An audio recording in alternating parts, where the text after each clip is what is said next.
Hi everyone. If you have been following us, thank you so much. And if you're new here, I'm Kelly. I'm Tamar. And our son is off to school right now. So we were full-time traveling in our RV around the US, made our way to Baja, Mexico. This past winter, for 4 months, traveled around, took our time, camped out on beaches. We fell in love, changed plans, back to the US, sell the RV, and we made our way back as fast as possible. We came back just in time to experience the summer heat. Yeah. And it wasn't that bad. It was. All right, so on that note, if you are not a subscriber, go ahead and hit that subscribe button. Go ahead and hit that like button. And also, ding that bell so you can be notified the next time we do a video.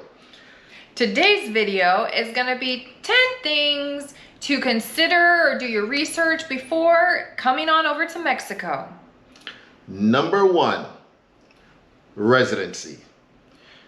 You can come to Mexico on a tourist visa. You can be here for up to 180 days, but they have been cracking down on the perpetual visitors. So if you know you're going to be here for an extended period of time, go ahead and just do the process the right way, which is getting a temporary or permanent residency. There are requirements for getting both. One has a higher income verification level, whereas the other has a little bit less. So depending on what your finances are, it's going to be different. But if you qualify for permanent residency, I would definitely recommend you go for permanent residency. Number 2, so we got temporary residency first. That required us to complete the process here, and that was valid for a year, at which point we would pay the fees again and then renew it for another 3 years. And after the 4th year, we could then apply for permanent residency. That's a lot of pain. And now we know that we intend on staying here, so we might as well have just gone for the permanent residency right off the bat. What's the catch? If you get permanent residency and you have an American plated or Canadian plated vehicle, you cannot drive it, except if you're in Baja. In Baja, it's a free zone. So you can drive your foreign plated vehicle as a permanent resident here in Baja. However, if your intention is to go to mainland and to drive the same vehicle, you might as well just sell it in your home country, come here and buy a vehicle in Mexico. Yeah. All right, number 3, there's so many places, great places in Mexico. We have not been all over yet, but it's on our plans. So do your research. There's YouTube, there's Facebook pages, and then you want to see what's important to you. If a hospital nearby is important, shopping, or if you want beaches, we recommend coming down and doing short-term rentals. You can use Airbnb, there's Facebook Marketplace, just find different areas, stay for 2 weeks, a month, just to get a feel for the area, because they're so different. Where we're staying right now in La Paz is a totally different feel from where we're building in Cerritos, and we love them both equally. They're just different. They're great in different ways. Some areas don't have, like say an airport. If you want to fly out and say you don't have a car, or you do have a car, but you don't want to drive constantly back to the border, an airport might be important to you. And if that's the case, if you live in an area, say Guerrero Negro, the closest airport to there would be, Laredo, or you're driving up to Tijuana to get a flight. So that's something that you might want to consider. Where we're building down in Cerritos, there are no big supermarkets there or big stores that you're accustomed to. For grocery shopping, we're going to have to drive to Cabo to get the bulk of our big items that we need. So when we say shop around, those are some of the things that you're going to have to consider. But then again, there's also the local economy and the local shops that are available for you to become a part of, and you can get your stuff from there. But you just won't get some of the stuff that you'd be accustomed to back where you're coming from. So number 4, hospitals and medical insurance. Now that's something that no one thinks that they need or that they're going to need until they need it. We recommend that you get traveler's insurance while you're here. Now, can you go into a public hospital and get service? You can, but it's just not as good from what we have heard as if you have your own insurance. And with that, you're gonna have to have a lot of out-of-pocket expenses. So having that medical insurance would help you in the event that you do need it. Coming here, you hear so much like medical is so cheap in Mexico, you know, from outsiders, maybe not for locals, but for minor stuff, if you have to go in because you have a stomach ache or you need stitches or something, that's going to be a low cost if you need checkups. But if there is an emergency, we hear it does get costly. So number 5, opening a Mexican bank account. Is it required? No, it is not. And if we were just here for a short period of time, if we weren't building our house, I don't know if we would actually do it. However, if you're going to be staying here for a long period of time, I think there can be advantages to doing it. But what's one of those?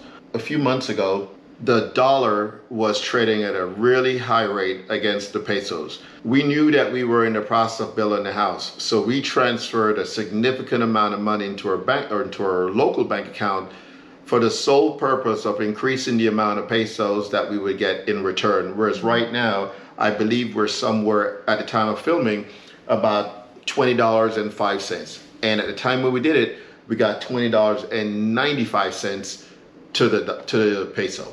So that could be an advantage there. So you can stretch your dollar even further. So we keep the bulk of our money still in our US bank account, but we do have money here, especially for the building situation. If you don't want to get a local bank account, you can actually use a card that we definitely recommend, which is Charles Schwab. They are phenomenal. We used them before and we still do now. We don't get any international transaction fees, and they do refund all your ATM transaction fees when we do incur those, and we do.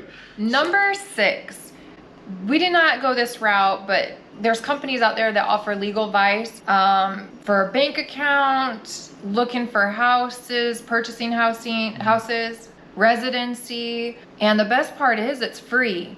So until you actually use them for a service, you're gonna get information, and it opens up who you need to reach out to or who can help you or what you need. And you're not going to be getting your information from some YouTuber who may or may not know exactly what they're saying. You'll get actual legal advice from someone who works directly or hand in hand with an attorney. Number 7, transportation.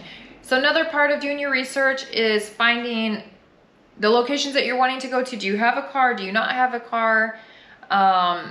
How easy is Uber or Diddy? You know, like the ride share, or public transportation. So La Paz has a really good system that we're going to be checking out soon, but it helps to look into how you're going to be getting around if you won't have a vehicle. And the bus system, they're fairly inexpensive, so it doesn't cost a lot. But what we have noticed is that none of the buses that we've seen here in La Paz, they have AC.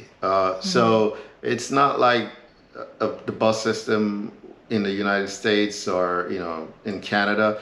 There's no AC, but you're moving to Mexico to get the local feel. That's another local feel. You get to feel the outside temperature. So that's actually why we have not done, you know, tested out the system and see how it is.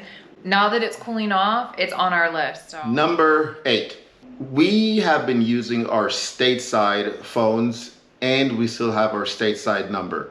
We also use WhatsApp, which is a free app that's used pretty much everywhere except the United States. We use it in Asia, but we also went and got a Telcel SIM. And I think the SIM, we paid like 200 pesos for it. And I said I was gonna keep doing that every month just so I could have a local number. Honestly, I used it for the first month just to establish my bank account, and then I never went ahead and renewed it.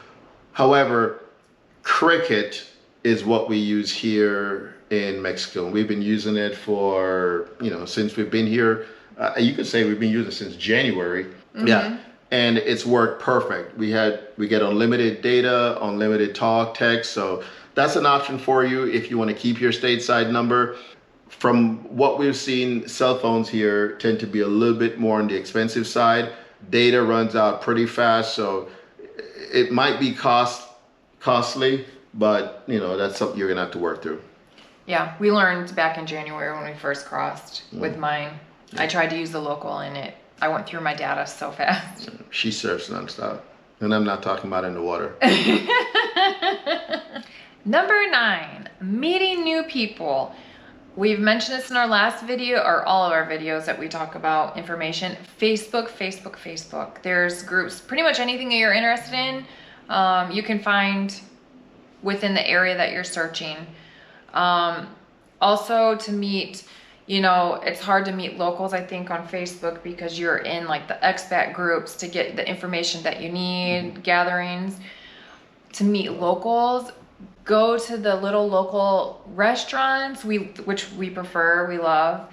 Join volunteering. I found for, 50 pesos, mindful meditation. So we went, it was all locals except for maybe one other person. So just all these little activities that you find on Facebook, you can see all the events, which is a great way to meet locals and people like you. And number 10, how do you keep in touch with your friends, family, loved ones? It's not gonna be through the mail service, all right? That's not gonna happen. So we recommend that you get a virtual mail service that will collect your mail, scan your mail, and send it to you digitally, so you can see what is there. It's gonna be expensive and difficult to get your mail here. Now, we've received mail through DHL or parcels through DHL, but those are stuff that we ordered online and then had it mailed to us, and it's very costly. So I think a digital mail service is probably the best way to go. All right, that concludes our 10 things to research before coming to Mexico. We hope you found this helpful, you enjoyed it, and if you want to see more from us, go ahead and like and subscribe and ring that bell. I was gonna keep talking, but you're gonna cut it off anyway, so I'm gonna save my breath. This is what we do when people ask us all the time, like, what do you do with your time? Aren't you bored? What do you guys do? This, I guess. I don't know. But look it. Oh, my watch is dead. Remember, it was I know, I forgot. Don't forget to like and subscribe and comment down below.